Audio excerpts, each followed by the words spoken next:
the cold morning mist of Tennessee, the year was 1786.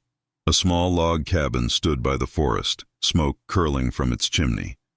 Inside, a baby cried. His name was David Crockett. No one knew then that this tiny child would grow up to become one of America's greatest legends, the king of the wild frontier.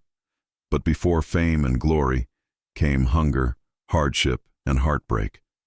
This is the true story of Davy Crockett, the boy who ran away from home, the man who stood up to a president, and the hero who died defending freedom. Davy was the fifth of 9 children. His parents, John and Rebecca Crockett, were simple frontier people, struggling to survive in a land that was wild and unforgiving. Bears roamed the woods, wolves howled at night, and every day was a battle just to find food. His father, John, ran a small tavern for travelers, but money was always short. Davy's early years were full of work, cutting wood, carrying water, helping his family. There was little time for play, and even less for school. From the start, the wilderness was Davy's classroom. He learned to read the tracks of animals, to fish with his bare hands, and to move quietly through the trees. He wasn't learning from books. He was learning from nature itself. When Davy was 12, his father decided it was time for him to go to school. But Davy didn't fit in. He was shy, rough, and more comfortable hunting than reading. The older boys laughed at him, and soon trouble found him. One day, after a small fight with another boy, Davy skipped school to avoid punishment. The next morning, when his father discovered he had missed class, John Crockett became furious. He warned Davy that if he didn't return to school, he would be beaten. Terrified, the young boy ran, not to school, but away from home. In the cold air, with nothing but fear in his heart, 13-year-old Davy Crockett disappeared into the Tennessee wilderness. He had no map, no food, and no plan, only courage and the will to survive. He wandered through forests and fields, sleeping under trees, following rivers, and finding work wherever he could. Sometimes he helped drive cattle. Other times he chopped wood or hunted game. He learned how to survive on almost nothing, and he grew tougher with every mile. For over 2 years, Davy lived this wandering life. He was still a boy, but the wilderness had made him a man. He met kind strangers who gave him shelter and cruel ones who cheated him. He saw poverty, kindness, and danger. The wild land was shaping him, teaching him lessons no school ever could. He learned how to judge a man's character, how to find direction by the stars, and how to trust his instincts. He learned to laugh at hardship and to face fear with a smile. These lessons would stay with him for life. When Davy finally returned home, he was almost unrecognizable. His clothes were torn, his face tanned by the sun, and his voice stronger than before.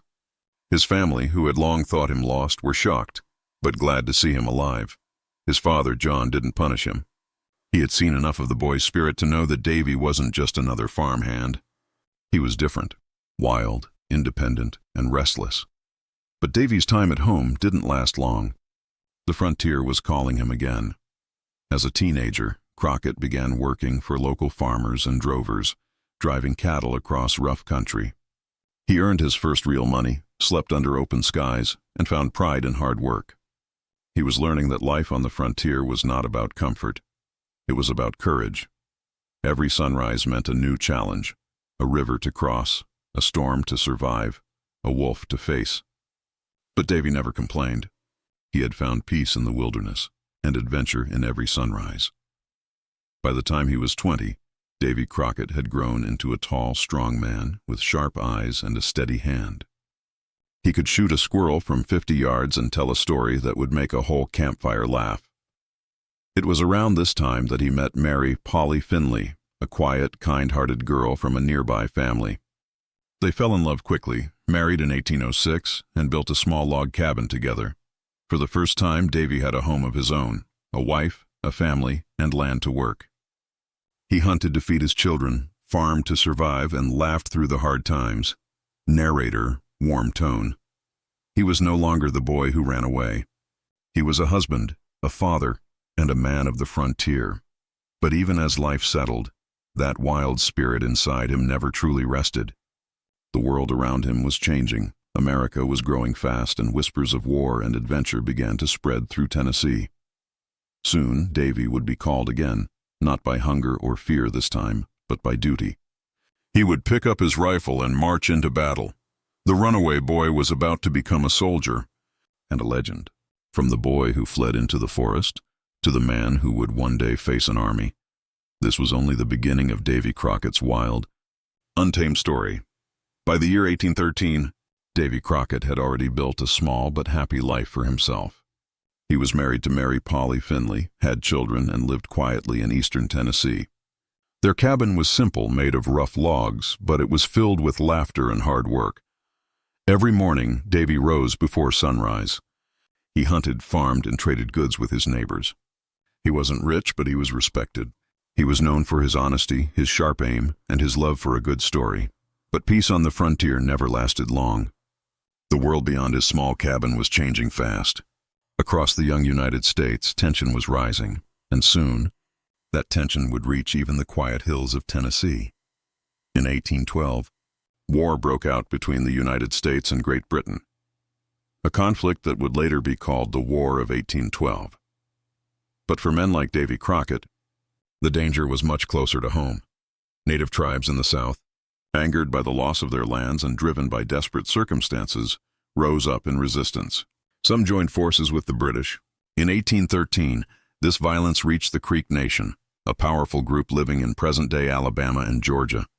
When war came, Davy didn't hesitate. Like many frontiersmen, he joined the local militia, a group of farmers, hunters, and laborers turned soldiers. He wasn't looking for glory. He was protecting his home and his people. Davy served under General Andrew Jackson, a name that would soon become famous across the nation. Jackson was tough, bold, and determined to crush the Creek uprising. Crockett's skill with a rifle made him a valuable man. He could track enemies through the woods, read signs in the dirt, and survive in conditions that would break other soldiers. In the wilderness, far from supplies and comfort, Davy's frontier knowledge became a weapon. He guided men through rivers and swamps, hunted for food, and kept morale high with his jokes and fearless attitude. He wasn't the biggest man in the army, but his courage made him stand tall. During one harsh campaign, Crockett's unit marched through freezing rain and muddy terrain. Food ran low. Men grew sick and weak. Many gave up, but Davy didn't. He found wild game, built fires when others couldn't, and helped injured soldiers keep moving. His good humor and strength kept the group together. When other men grumbled, he laughed. When fear spread, he told stories. To his fellow soldiers, Davy Crockett was more than a fighter. He was hope in human form. But even for a man as tough as Davy, the war left its marks. He saw death up close, he saw friends fall, and he saw how cruel survival could be. He came back from battle older, wiser, and quieter. After the war, he returned home to Tennessee.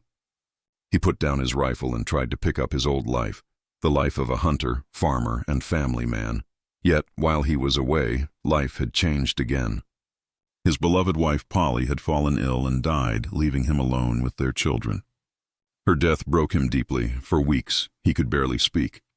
Friends remembered him sitting outside his cabin at night, staring into the dark woods, lost in thought. The wild man of Tennessee had faced many dangers, but this was a pain he couldn't fight. Eventually, Davy found the strength to move forward. In 1816, he remarried to Elizabeth Patton, a widow with 2 children of her own. Together, they built a new life and raised their families as one. Davy returned to what he did best, living close to nature. He trapped animals, sold furs, and became known as one of the best hunters in the region. His fame began to spread far beyond his small town. People loved his stories, tales of bear hunts, wild escapes, and funny misadventures in the forest. Some were true, some were exaggerated, but all were told with that same honest sparkle in his eyes. The name Davy Crockett was beginning to mean something more than just a man. It was becoming a legend, but Crockett's ambitions didn't stop in the woods. He wanted to do more for the people around him. He had seen how poor settlers struggled, how laws often favored the rich, and how small farmers had no voice in government. So, in 1821, Davy Crockett took his first step into politics. He started small, running for justice of the peace in his local community. He wasn't educated, but he had common sense, fairness, and a way with people. He listened more than he spoke, and when he did speak, he used plain, simple words that everyone understood. The people loved that. They trusted him because he was one of them. Not a polished gentleman, but a real frontiersman. From local office, Crockett quickly moved up to the Tennessee state legislature. His honesty, humor, and courage won him friends, and sometimes enemies. He didn't change for politics. He still wore his hunting clothes, spoke with his country accent, and told stories that made the big city politicians laugh or shake their heads. But behind that easygoing charm was a man who cared deeply about fairness. He fought for laws to help poor farmers, widows, and debtors. He stood up for what he believed was right, even when it wasn't popular. And that stubbornness, that unwillingness to bend to power, would soon shape his destiny. As the 1820s came to an end, Davy Crockett's fame spread far beyond Tennessee. Newspapers began printing stories about his hunting adventures. People told tall tales that he could smile a bear out of a tree or wrestle a panther with his bare hands. He became a living legend, half man, half myth. But underneath all the exaggerations, there was still the same humble frontiersman who had once run away from home with nothing but courage. He hadn't sought fame. It had found him, and it was about to pull him into the heart of the American stage.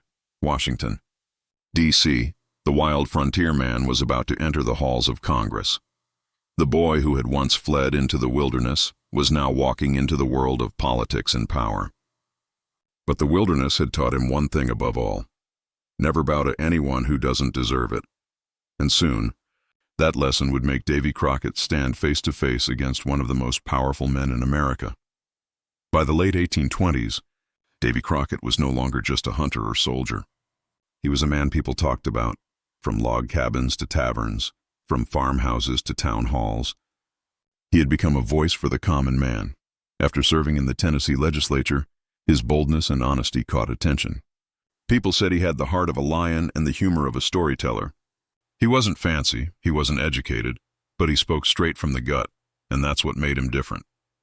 In 1827, Davy Crockett made a decision that would change his life forever. He ran for a seat in the United States Congress. His campaign was unlike any the people had seen.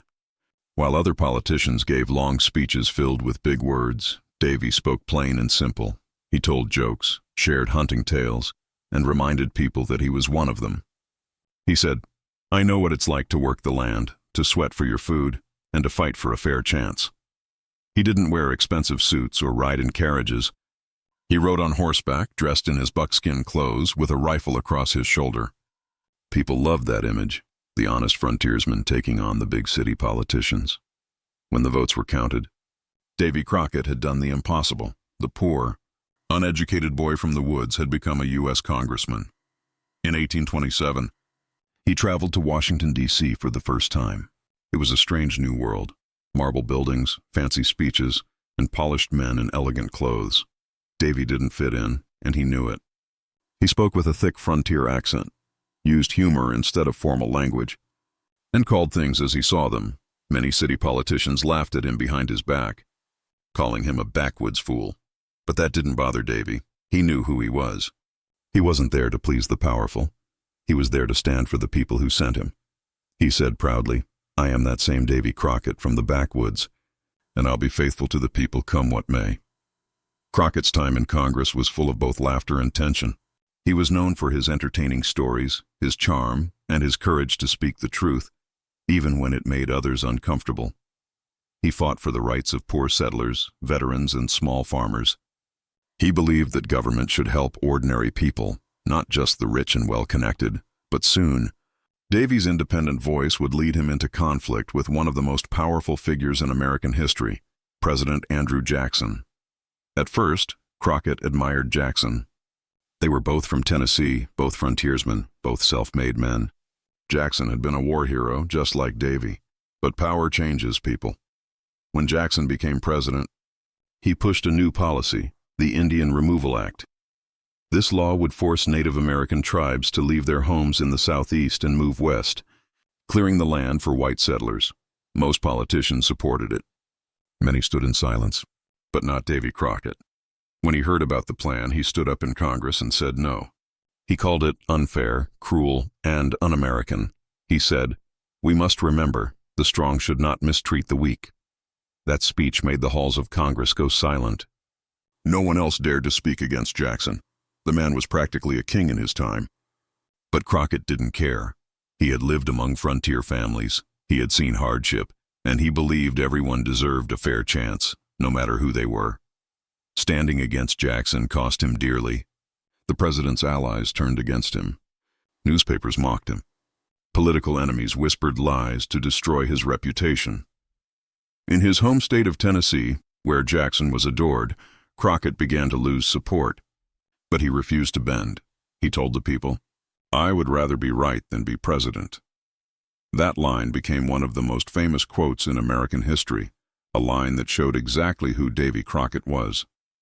Crockett's courage impressed ordinary Americans, but angered powerful politicians. In 1831, he lost his seat in Congress. Many thought it was the end of his political career, but Davy didn't give up. He traveled the state, talking to the people directly, telling them what had really happened in Washington. He wasn't bitter, just determined. His honesty and passion worked. In 1833, the people of Tennessee voted him back into Congress. He had returned, and this time, he was even more outspoken. He warned that too much power in the hands of one man, even a president, was dangerous. He fought for transparency, fairness, and the working class. He voted with his conscience, not with the crowd. But the tide had turned. Jackson's party, the Democrats, were powerful, and Crockett's independence made him a target again. He ran for re-election in 1835, but this time he lost. The machine of politics was too strong, and the people's voice, for a moment, had been drowned out. Davy packed his few belongings, shook hands with friends, and left Washington for the last time. Before he rode out, he looked around the city that had mocked and admired him, and said the words that would echo through history. "You may all go to hell, and I will go to Texas." He meant it. Davy Crockett was done with politics, done with the backroom deals and false promises. He wanted freedom again, and the frontier called to him like an old friend. In the wide-open lands of Texas, a new fight was beginning, a fight for independence. And Davy was ready. He didn't know it yet. But this journey would be his last. The man who once ran away from his father, who rose to Congress from the woods, and who stood up to a president, was now riding west, toward the most famous battle in American history. Davy Crockett had lost his seat but found his soul again. He was leaving behind the politics of power for a new frontier, one that would test his courage like never before. When Davy Crockett rode out of Washington in 1835, the wind was cold, but his heart was warm. He had spoken his truth, and that was enough. Politics had betrayed him, but the open road had never let him down. Behind him lay the marble halls of Congress. Ahead lay the endless frontier, wild, free, and full of promise. He turned to a friend and said with a grin, "You may all go to hell, and I will go to Texas." Those words weren't just anger, they were a declaration. Davy Crockett was done with the world of lies and speeches. He wanted real freedom again, the kind found under open skies. Texas in the 1830s was a dangerous, exciting place. It was still part of Mexico, but thousands of settlers, mostly from the United States, were moving there, hoping for a new start. The land was rich and wild, but it was also full of tension. The settlers, or Texians, were tired of Mexican rule.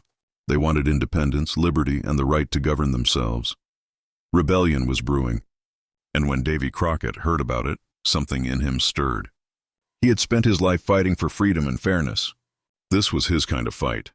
Before he left Tennessee, Davy gathered a small group of friends and neighbors. He told them about the promise of Texas, land, opportunity, and a cause worth fighting for. They rode together through the winter, crossing rivers, climbing ridges, and sleeping under the stars. The journey was long and harsh. Food was scarce. Nights were cold. But Crockett's spirit never wavered. Around every campfire he told stories. About hunting bears, about Congress, about the strange people he'd met in Washington. His laughter kept everyone's courage alive. One man who traveled with him later said, "Where Davy was, there was always hope." When Crockett reached Little Rock, Arkansas, crowds came out just to see him. Word had spread that the famous frontiersman was heading west to join the Texas fight. People cheered as he passed. They wanted to shake his hand, offer him food, or simply hear him speak. He wasn't a politician anymore. He was a living legend. Davy thanked them kindly, but he always said the same thing. I ain't going for land or money. I'm going for liberty. And with that, he continued his journey toward Texas. By early January 1836, Crockett and his men finally reached Nacogdoches, one of the first settlements in Texas. There, he was officially welcomed as a volunteer in the Texas Army. Locals were thrilled. Newspapers announced, Colonel Davy Crockett has come to Texas to aid in the cause of freedom. Though he was 49 years old, Davy still carried himself like a young man, cheerful, strong, and full of energy. He entertained everyone with his frontier tales and jokes, but when talk turned serious, his tone changed. He said, I have come to aid you all that I can in your noble cause. Those words came from the heart. Crockett's reputation as a leader quickly grew. In Nacogdoches, he took the oath of allegiance to the new provisional government of Texas and joined the volunteer militia. He and his men were sent west to San Antonio de Bexar, where Mexican forces had once been driven out. But the victory hadn't lasted long. The Mexican army, under General Antonio Lopez de Santa Anna, was returning, stronger than ever, and the Texians needed every man they could get. That's where Davy Crockett's path would meet its destiny, at a small, old Spanish mission called the Alamo. When Crockett arrived in San Antonio in early February 1836, the air was cold and dusty. The town was half empty, the mission walls cracked and broken. But inside the Alamo were men ready to fight, James Bowie, William B. Travis, and about 180 others. They welcomed Crockett with open arms. He wasn't just another soldier. He was a symbol of courage. He spent his first night sleeping under the stars beside the old mission walls, his rifle, Old Betsy, beside him. The next morning, he walked the perimeter, studying the defenses, talking with the men, cracking jokes to lift their spirits. But behind that easy smile, he knew the truth. If Santa Anna's army came, they wouldn't stand a chance. As days passed, more men arrived, bringing news that Santa Anna's army, thousands strong, was marching toward them. The defenders of the Alamo were outnumbered, outgunned and low on supplies. Still, not one man left. Crockett told them, "We'll make them pay for every inch they take." His calm courage gave others strength. At night, he played his fiddle by the campfire, the soft tunes echoing through the mission courtyard. The men laughed, sang, and forgot for a moment how close death was. Even in the face of certain doom, Davy Crockett kept the light of hope alive. Outside, the storm was coming. On February 23, 1836, Santa Anna's troops finally appeared, thousands of soldiers surrounding the small mission. The defenders watched as red flags rose above the enemy lines, a signal meaning no mercy. Inside the Alamo, Davy Crockett stood tall. He looked around at the men, tired, hungry, but determined, and said quietly, "We'll stay and fight. We'll die like men." That decision sealed his fate. In the days that followed, Mexican cannons thundered day and night. The Alamo shook, but the men inside never gave up. Crockett manned the walls, firing his rifle again and again. When bullets ran low, he repaired defenses, carried water, and helped the wounded. Every shot, every breath, was defiance. The man who had once faced down a president was now facing an army, and he wouldn't back down. Davy Crockett had come to Texas seeking freedom, and now he was standing in its defense. The runaway boy, the soldier, the congressman, all his life had led him to this moment. The walls of the Alamo would soon fall, but his courage would rise forever.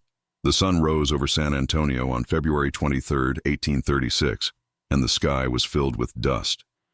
Across the plains, men could see glints of metal, rows of soldiers marching toward the town. The Mexican army, led by General Antonio Lopez de Santa Anna, had arrived. Inside the old mission called the Alamo, fewer than 200 Texian defenders prepared for battle. Among them was Davy Crockett, the frontiersman from Tennessee. He stood on the wall, rifle in hand, and watched the enemy advance like a dark wave. He had seen danger before, but never like this. Santa Anna's army was massive, nearly 1,800 soldiers, with cannons, drums, and banners flying. The men inside the Alamo had only a few cannons, limited ammunition, and little food. But no one thought of surrender. Colonel William B. Travis, a young officer in command, gathered his men and spoke loudly so all could hear. "We will never retreat. Victory or death." Crockett listened silently, then nodded. He had already made his choice. He had not come to Texas for safety. He had come for freedom. The siege began that very day. Mexican cannons opened fire, sending iron balls crashing into the Alamo's thick stone walls. Dust filled the air. The ground trembled. The defenders scrambled to repair the damage as best they could. Crockett and his Tennessee volunteers were placed along the outer wall, near the palisade, one of the most exposed positions. He joked with his men to keep them calm, saying, "Boys, it looks like they've come to see us off proper, even under bombardment." Davy's humor never left him. For the next 13 days, the Alamo shook under constant attack. Day and night, the Mexican army fired cannons, marched their drums, and shouted threats. Sleep was rare. Food ran low. Water was precious. But inside the walls, courage held firm. Crockett's sharp aim made him one of the best defenders. From the walls, his rifle Old Betsy fired again and again, each shot finding its mark.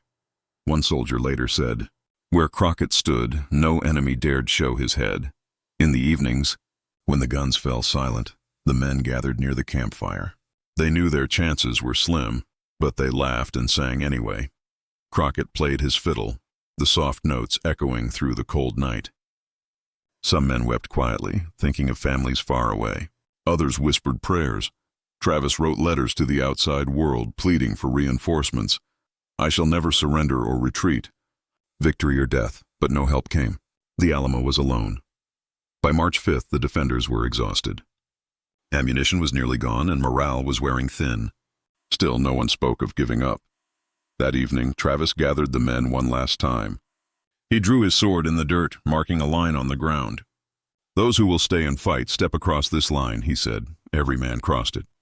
Some did it proudly, some quietly, some with tears, but all made the same choice. Davy Crockett, standing tall in the flickering firelight, stepped forward with a smile and said, "Well, I guess I'm not much for running anyway." That night, the Alamo fell silent.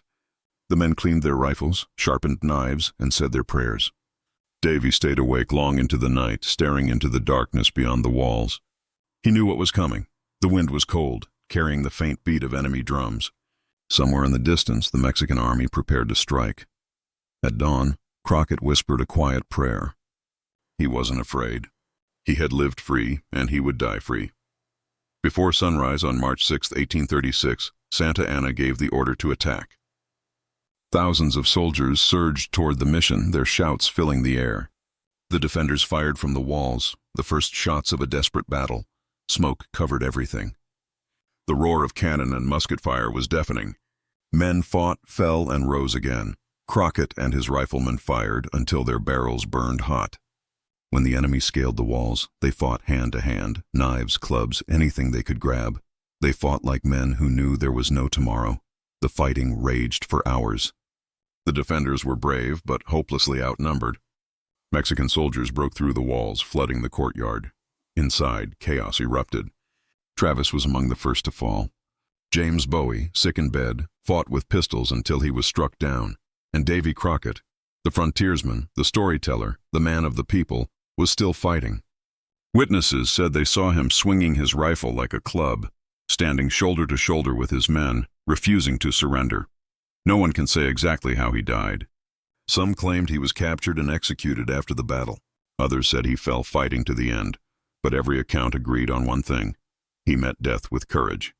When the smoke cleared, the Alamo was silent. Every defender was dead. The Mexican army counted more than 600 of its own fallen. Santa Anna ordered that the bodies of the Texians be burned. But even fire could not destroy what they had done. The sacrifice of the Alamo became a rallying cry across Texas. Men shouted, "Remember the Alamo!" as they charged into later battles. The spirit of Davy Crockett lived on, in every man who refused to give up, and in every heart that loved freedom. Davy Crockett had lived as he fought, boldly, honestly, and without fear. He had faced poverty, politics, and war, and through it all, he stayed true to himself. From a runaway boy in Tennessee to a fallen hero at the Alamo, his story became a legend, not because he sought fame, but because he never turned away from what was right. His body may have died in Texas, but his spirit became immortal, the spirit of courage, independence, and the wild frontier. When the smoke cleared from the ruins of the Alamo on March 6, 1836, the battlefield was quiet. The sun rose over shattered walls and silent courtyards. The smell of gunpowder hung in the air. Bodies lay scattered where men had fought to the end. The Mexican army, led by General Santa Anna, had taken the mission, but at a terrible cost. Hundreds of his soldiers lay dead or wounded. Among the fallen were Davy Crockett and the last defenders of the Alamo. Their bodies were burned, their names left unmarked. But their sacrifice, their courage, was something fire could never destroy. At first, few people outside Texas even knew what had happened. The world moved on, the fighting continued, and news traveled slowly. But when word finally reached the United States, it hit like a thunderclap. Newspapers across the country began to print stories of the brave stand at the Alamo, how less than 200 men had faced thousands and refused to surrender. And in those stories, one name shone brighter than the rest: Colonel Davy Crockett. The news was confusing, even unbelievable. Some said he had died fighting on the walls. Others claimed he was captured and executed after the battle. Nobody knew the exact truth, but one thing was certain: he had stood his ground until the very end. To Americans, that was all that mattered. To them, Davy Crockett wasn't just a man anymore. He was a symbol of courage, independence, and defiance. People began to tell stories about him, not just as he was, but as they imagined him to be. The real man from Tennessee was gone. The legend was just beginning. In Tennessee, families gathered around fireplaces to talk about the boy who had run away from home and grown into a hero. Farmers who could barely read bought newspapers just to see his name in print. Children pretended to be Davy Crockett, wearing makeshift coonskin caps and carrying wooden rifles. They whispered, "Remember the Alamo," as if it were a prayer. For many Americans, Crockett became more than a hero. He became a piece of hope. In a world that still felt wild and uncertain, his story reminded people that courage could come from anywhere, even from a poor boy with no schooling. Writers quickly saw how powerful his story was.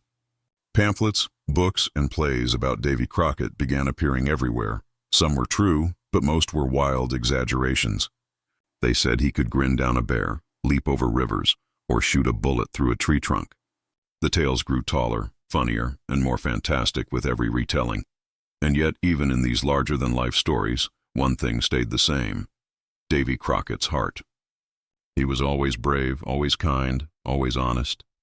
The people didn't care how impossible the stories sounded. They wanted to believe.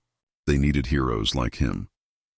By the late 1830s, Davy Crockett had become a folk hero across America. Plays were performed on stage where actors dressed in buckskins and coonskin caps, waving rifles and shouting his famous lines. In one popular version, he'd single-handedly fight off entire armies, laugh in the face of danger, and charm everyone he met. Audiences loved it. To them, Crockett wasn't just a man who had died in Texas. He was living proof of what it meant to be American, fearless, free, and proud. As the years passed, his legend only grew. In the 1840s and 1850s, Crockett almanacs were printed and sold everywhere.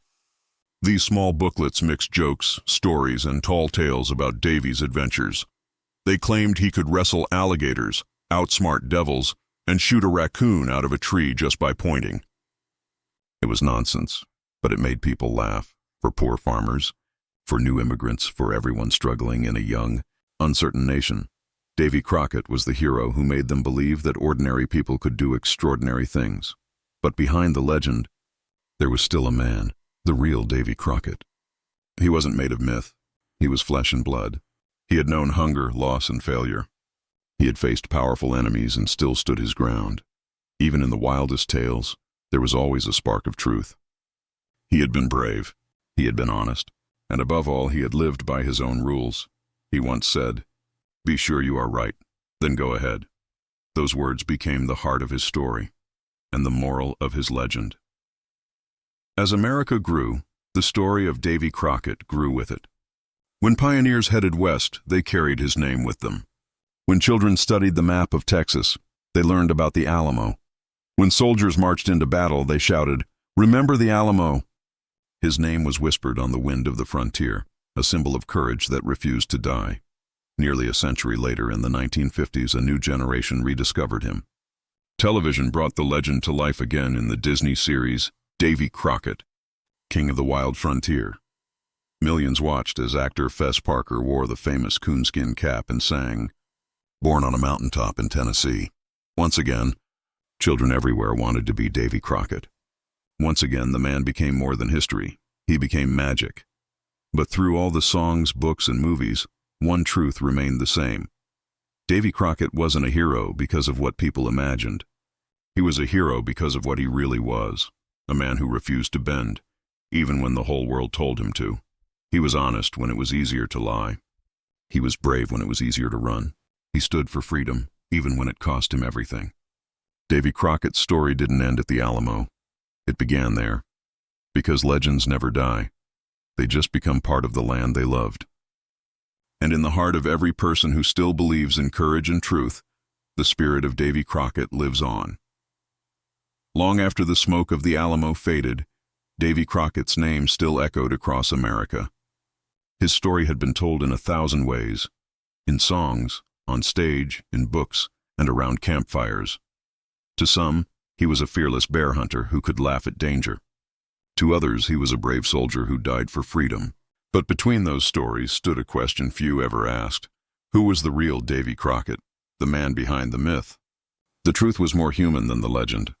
He wasn't born a hero. He was born poor, in a rough log cabin in Tennessee, to a family that often struggled to survive. He didn't come from wealth or power. He didn't have an education or privilege. He had only courage, honesty, and a stubborn belief that right was right, no matter who stood against him. He was no saint either.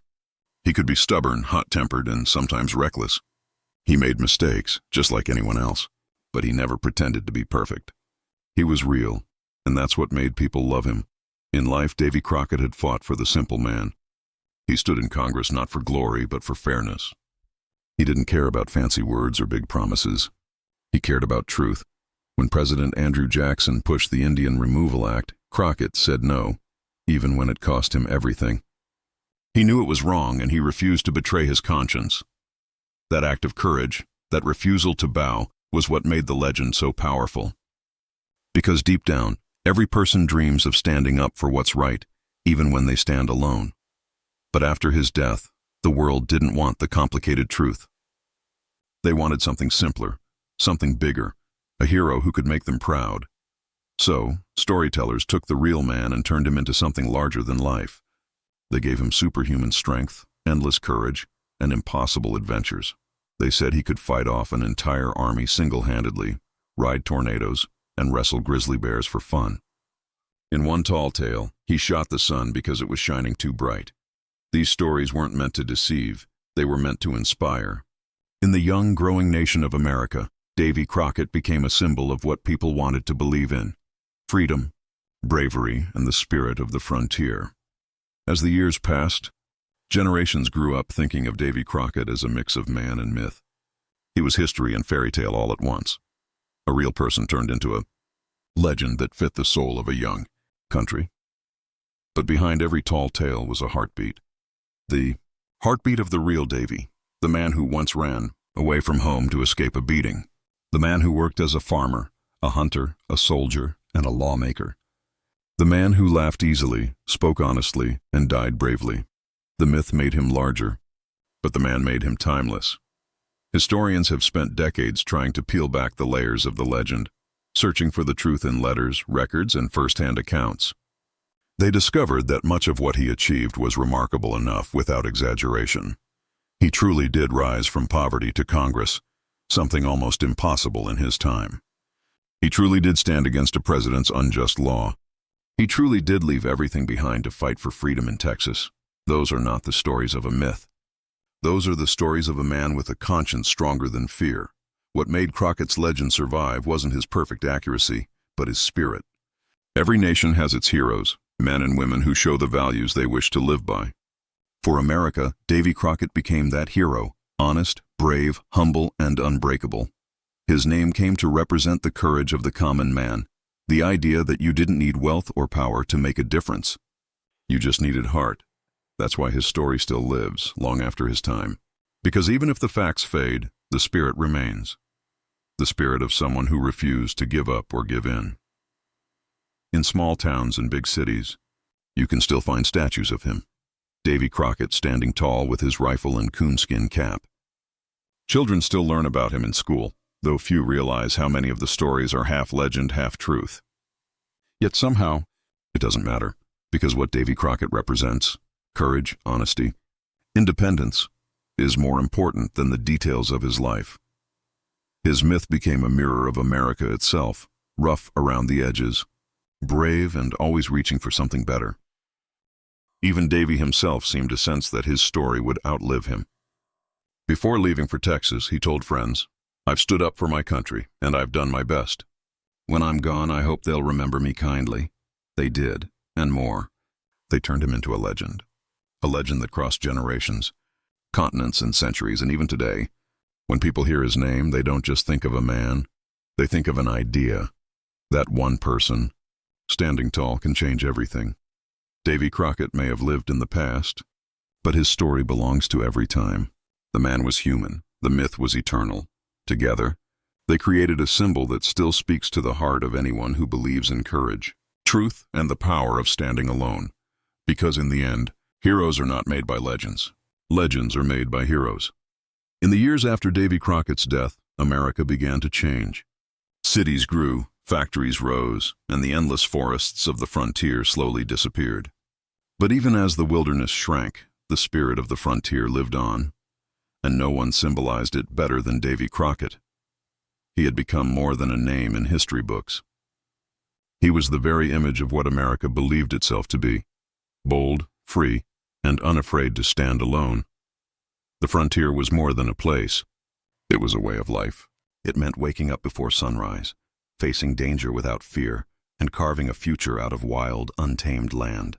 It was about courage, independence, and hope. Davy Crockett embodied all of that. He didn't wait for opportunity. He made it with his own hands. He faced poverty and hardship and still found laughter. He stood against powerful men and still kept his pride. He was proof that greatness didn't come from titles or wealth. It came from heart. And that idea, the spirit of the self-made man, became the heartbeat of the American story. Across the new nation, people began to speak of the frontier spirit as if it were something sacred. They told their children that America's strength came not from kings or armies, but from ordinary people who refused to quit. And in those lessons, Davy Crockett's name always appeared. He represented the dream that anyone, no matter how poor, how uneducated, or how small, could rise to greatness by courage alone. That's why his story lasted long after the frontier was gone.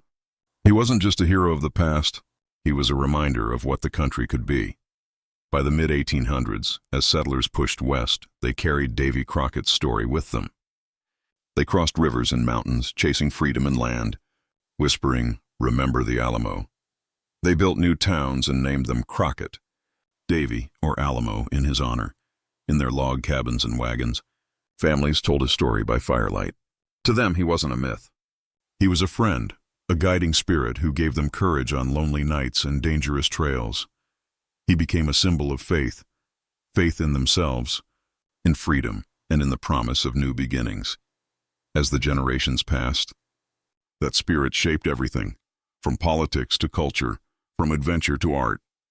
Writers, poets, and painters all drew from the image of Davy Crockett, the rugged frontiersman standing tall against impossible odds.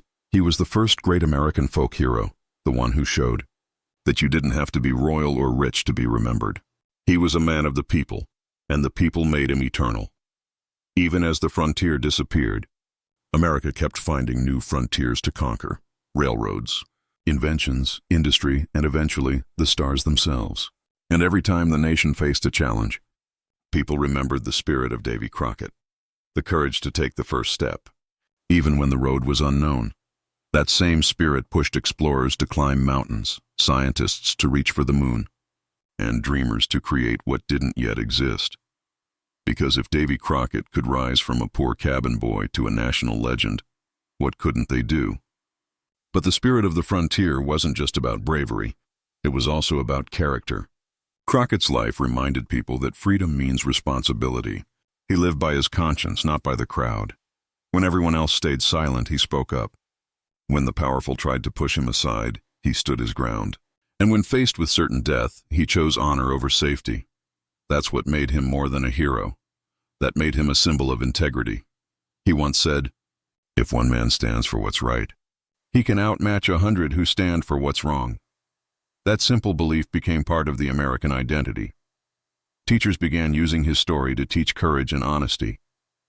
Parents used it to show their children that failure was not the end. It was only the beginning of something greater. Because Davy Crockett had failed many times. He lost elections. He lost friends. He lost everything he owned. But he never lost his faith in doing the right thing. He never stopped moving forward. And that's what made him unforgettable.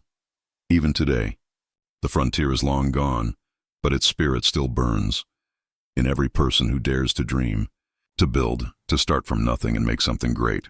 That is Davy Crockett's true legacy. He wasn't just a man who lived in history. He was a man who defined what it means to live with courage. Every time someone stands up for justice, every time someone chases a dream against all odds, every time someone refuses to quit, that is the spirit of Davy Crockett alive again. The world may have changed, but courage never goes out of style. Davy Crockett's life reminds us that no matter how far we go or how high we climb, the true frontier is still inside us, the frontier of the human spirit. Because the wild land may have vanished, but the fire that built it still burns in every heart that dares to be free. Decades passed after Davy Crockett's death at the Alamo, but his name never faded. If anything, it grew stronger, echoing across prairies, classrooms, theaters, and finally, television screens. He had become more than a man. He was a legend, and legends, as the saying goes, never die. In the mid-1800s, America was still young and hungry for heroes. People wanted stories that gave them pride and courage, tales that made them believe their new country was built by brave, ordinary men who could do extraordinary things, and who fit that dream better than Davy Crockett. The poor boy from Tennessee who rose to Congress, stood against a president, and died a hero at the Alamo. Writers began to retell his story again and again, sometimes with truth, sometimes with imagination. They painted him as a giant of the wilderness, half warrior, half philosopher, the perfect American hero. The Crockett almanacs of the 1840s filled homes with wild tales. They said he could leap rivers, wrestle bears, and grin down danger itself. People laughed and cheered as they read them by firelight. Even though the stories were outrageous, they carried a deeper meaning: courage, humor, and independence, the things people admired most. Davy Crockett wasn't just a man anymore. He was an idea that said, you don't have to be rich or powerful to be brave. You just have to stand up for what's right. As America expanded west, his legend went with it. Pioneers traveling in wagons told his stories to their children at night. They crossed rivers and deserts, whispering his name like a blessing.